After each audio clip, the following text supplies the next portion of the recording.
Hey, welcome to Q&A, where you ask your questions on faith and life, and I do my best to give a biblical perspective. Well, let's jump into today's question. I'd be interested to hear your take on a discussion in our group about why it is necessary to ask for forgiveness from God if we're already saved. Okay. That's a good question. I guess we could go in a number of ways, but without knowing what was behind the question, because let's be real, every time we ask a question, there's a question behind it. I may be missing something. So here goes. I guess I would want to say that as Christians, when we're asking God for forgiveness, it's not to restore ourselves to salvation. It's to restore a relationship. Think of a marriage situation, for example.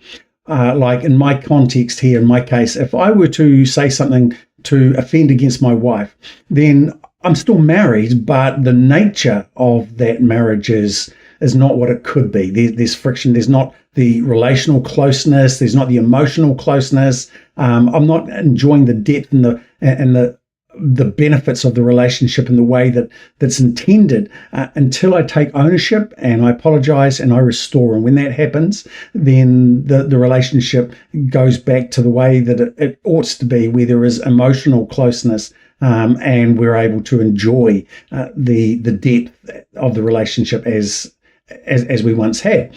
And it's the same, I think, with our relationship with God.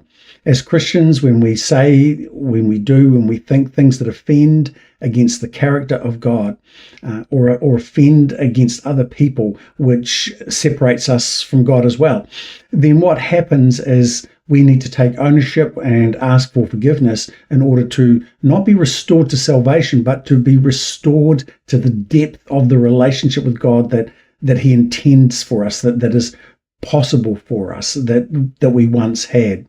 And so what we do is we acknowledge it, and in that very act, God, we're reconciled. That means that we reconnect in the deepest, most personal way possible.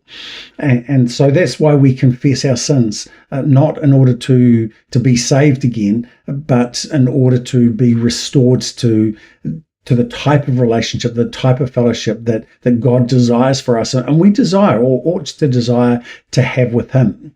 Because when we have things that separate us from God, then that desire reflects that. We don't have the same desire to pray, to read the scriptures, to do all those sorts of things, but because they're a reflection of our relationship with Him. And so once we confess, though, those desires, in my experience, begin to return again. And so again, that's why we confess our sin. Don't confuse the two, thinking that we every time we confess sin, we're being saved again. No, it is possible to lose salvation. It's another matter. We've talked about that in response to another question. Have a look in the playlist. But in the everyday run of things, we're talking simply about restoring the relationship to the correct setting, if I could describe it that way, so that we enjoy the benefits thereof. So yeah, that's how I would respond to that question. If I've missed something in it, and this is your question, let me know, and I'd be happy to respond. But hey, as always, if you've got questions on faith and life, jump over to slido.com, use the hashtag askhamish. Love to hear from you. But that's it for now. Until next time, God bless.